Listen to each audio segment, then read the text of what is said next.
welcome back to my channel and welcome to July reviews. So every month, at the end of each month, I look back at all the things I experienced or read or saw or listened to or whatever, and I talk about how I felt about them. So let's dive into it. Now, first of all, movies. I've got two of them, and what you will notice is that in the month of July, me and my friend were able to watch lots more Marvel things. I have a friend with whom I've been catching up on all the Marvel things probably since January 2021 off the top of my head, although I could be mistaken, and it's taken us a while and we're getting closer and closer, but we're still not up to date.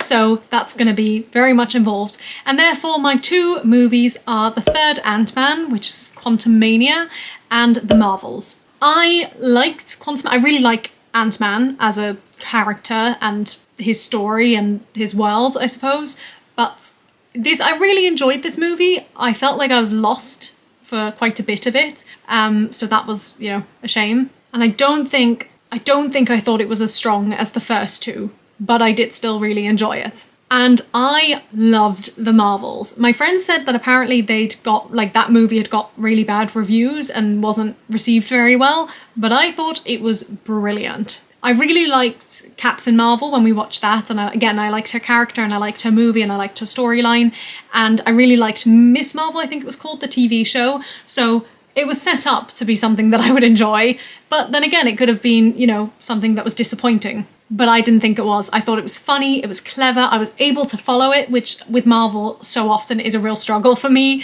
So I was able to sort of keep track of it, and I just really enjoyed it. I really, really thought it was very strong. Probably one of my favourite things that we've seen in this sort of new era, phase, I think it's called, or whatever it is, of Marvel. I would say it's up there as one of my top. Then we watched 3 TV shows, of which 2 were Marvel as well. So we watched Secret Invasion. I actually think we started this in June, but we watched most of it in July. And I was very lost with this, very lost, but I did enjoy it towards the end. I think it took me a long time to figure out what was going on and why. And yeah, it was just a bit complicated for me. And I don't know if I missed something in the other Marvel stuff, or I don't know, but it wasn't my favourite. But I did still enjoy it, so, And then we watched Loki season 2. I loved the first Loki. I was very lost when we watched the first Loki. I can't remember when it was, but I remember feeling incredibly lost for a lot of it. And I felt a lot more confident, I suppose, in this one. I felt like I understood it more. And I don't think it's a spoiler to say about the TVA. I just love that as a concept. I think I've spoken on this channel before about how much I love things to do with time travel and manipulating time and timelines. So yeah, I really enjoyed it. I mean, again, there were things that I was lost at. It wasn't like I was fully understanding everything, but I did really enjoy it. I liked the characters, I liked the story, I liked the intensity, the drama. I thought it was great. And then the third show we watched was just because we were looking for something light and fun, and I have promised my friend that we're going to watch The Office because I'm very resistant to it, and I don't really know why. I'm sure I will enjoy it, but there's just, once we start it, I'll enjoy it, but I just have a resistance to it. I think it's because it's so long. And so we saw this on Disney Plus. It was a Disney Star thing, original, and the picture was someone we knew very well from another TV show we watched, and it was only 2 seasons, I think, and each episode was maybe 20 to 30 minutes. We were like, let's go for it.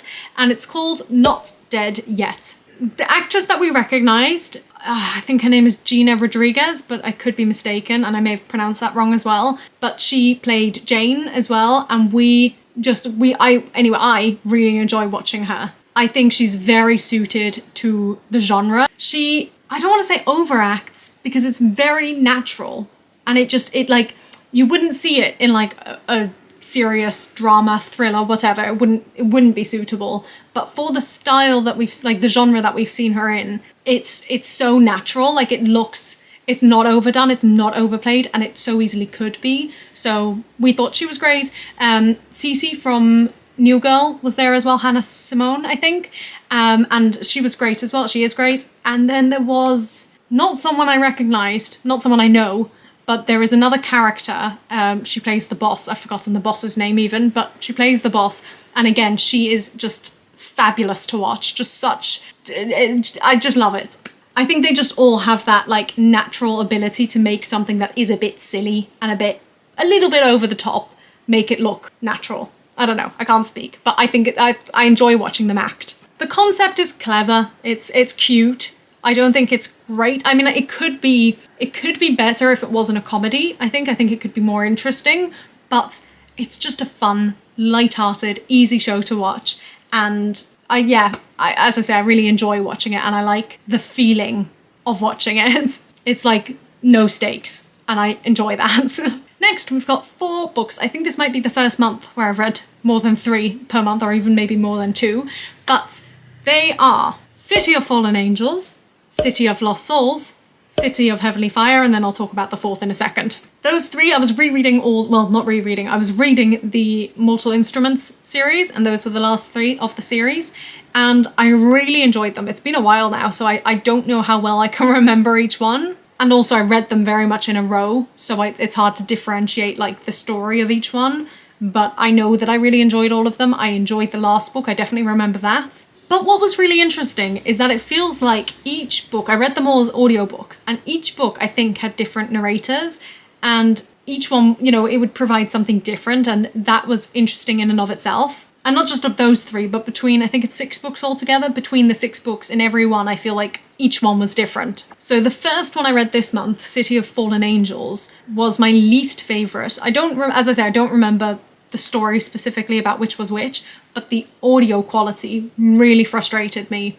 I don't even think it was the actors. I don't think it was the narrators. I just think there was something about the audio quality that felt, I think I had earphones in and I had to put it up to full volume even when it was, you know, in a quiet environment, and I think I found that really frustrating. It just wasn't as clear. I don't even think it was that it was quiet, it was just not clear, it felt more muffled. But I did enjoy the series. I'm really glad I read them finally, you know, years and years. I think I actually saw, it was my Booktober, I think it was the first year, so 2016 I want to say, that I read the first book and then never read the rest, and that was that's 8 years ago. So I'm really glad after all those years I've finally been able to commit to the series, and I do really like it, and I really like just the way different things played out. I thought, yeah, it made me happy. And I definitely remember liking the last one. I mean, I liked all of them, but I'm sure that there were bits of each one that I didn't like as much, and I know for a fact that I liked the last one because it's the only one I can vividly remember more or less the story of. And then the 4th book I read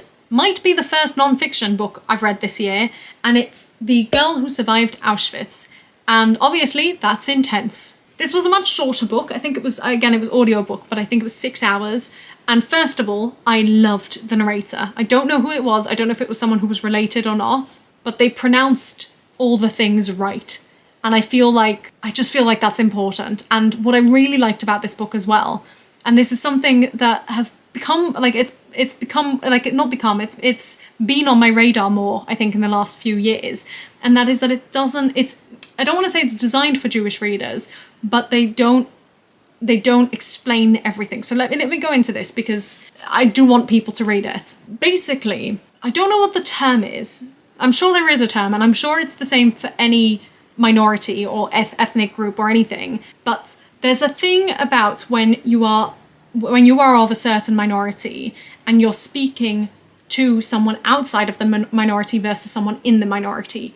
And I've noticed this a lot now that I've announced, you know, since I've said I'm Jewish on here, because I find that a lot of the time I'll be saying things like Chagim and then immediately translating it to holidays. And actually that's an active choice because I could just say during the holidays, but I choose to sort of introduce that vocab to other people. But I know that, you know, some Jewish people would choose to just, when they're talking to their friends or like non-Jewish friends or colleagues or whatever, they would just say, oh, it's the Jewish holidays coming up, rather than say Chagim, or I can't think of anything else off the top of my head now. But there's just examples like that where you're constantly having to explain yourself, and I do that a lot on this channel. And again, that's a choice because I want to teach. I want people to know what these terms mean, and I want them to hear it authentically. And I don't want that to just be like, what's going on? But what this book does, which I think as a Jewish reader, I just really enjoy reading, is that they don't explain everything whilst you're reading it. There's a big, like, I presume it's an index, or not an index, what's it called? Glossary? I think there's another word for it, but like a glossary that explains each term. And it's not just for Jewish terms, it's also terms to do with German words maybe, or Yiddish, or I don't know, things to do that are specifically to do with concentration camp, like things that we wouldn't, necessarily know. But I just like that way of writing and of reading, that it's like, it's just natural. It's not constantly an explanation. And as I say, if you were to read it in a physical copy book, you would definitely be able to just skip to the back and see, right, this is what this means. So I enjoyed that. As I say, enjoyed the narrator anyway, just for pronouncing things right. I really liked the way this book, so obviously I've read a lot and I know a lot of things to do with the Second World War and specifically, the Jewish view. And to be honest, some books are better than others. And that's awful because, everyone's story is valid. But when you're reading it, some are more interesting, I suppose. Or, I don't know what the right word is. But I liked this book, is what I'm trying to say. And one thing that they did, which I really liked, I thought it was a really nice touch, was they had the mother's perspective of, in the late 30s, 40s, etc. And then every other chapter, maybe it wasn't every other chapter, but every so often they would flick to the daughter's perspective 70 years later, or it might not have been a full 70 years, but later on. And I just thought that was a really nice touch, and it was very hopeful and inspiring and interesting as well to see like what the daughter's perspective was of being the daughter of someone who survived Auschwitz. And it's interesting for me because I'm third generation, survivor, so to speak. But none of my direct grandparents went to concentration camps. They all have their own stories and they're very important. And I did grow up sort of hearing about them, absolutely. And I think that's very important.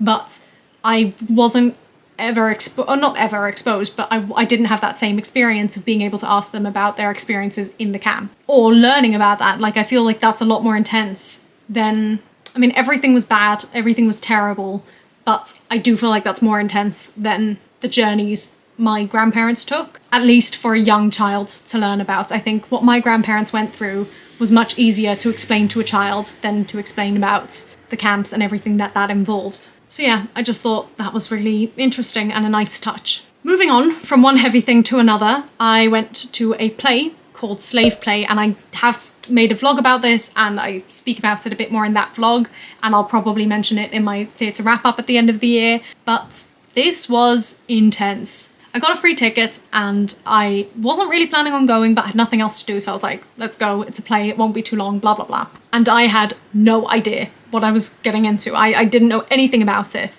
and the first half hour was, for me, awful. I hated it and I just wanted to get out. And then about half an hour in, something happened and I could enjoy it a bit more. I still was pretty uncomfortable. It was very much a topic that I'm not really comfortable with, but it's meant to make you uncomfortable, I'm fairly certain. And the ending is quite ambiguous as well, and I just feel it really left me thinking and pondering and wondering and wanting to talk to someone about it, and I couldn't because I went on my own, and I walked out of the theatre just feeling like I needed to shake it off and, just something, I don't know. So it's hard to say whether or not I would recommend this, because I'm so glad I went to see it. It was such an interesting, different piece of theatre, and it was not something I would ever go to otherwise. And sometimes it's cool to be made to feel uncomfortable by, a piece of theatre, but it's not going to be for everyone.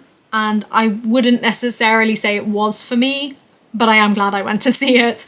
But I'm glad I went for free. I think I would have struggled more if I'd spent, 50 quid on it. So yeah, those are my thoughts on that. I do think I spoke about it a little bit more in that vlog, and as I say, I might talk about it more at the end of the year, although maybe I'll forget things, so who knows. Next I've got a musical, and the musical is Nonsense, and I had heard of this before, but I'd never listened to it or anything like that, and I really like the music. It's very, Broadway, and yeah, just fun. I enjoyed it. That's all I can say. For food, I've just got one. I've got Ferrero Rocher, because one of my mum's patients brought me a big box because I graduated. A patient, I don't know, but very kind of them. So I've been enjoying those, basically. And finally, for fashion, I've just got one item as well, and that is a blue flowy dress that you'll see again. You may see or have seen already in some of the vlogs. It's a dress that has been in the back of my cupboard for ages, and I finally took it out and then wore it 2 or 3 times in 1 week, and it made me really happy, and it was better. It was in the back of my cupboard because I very much saw it as something I could only ever wear, you know, when on holiday, going to the beach or something like that.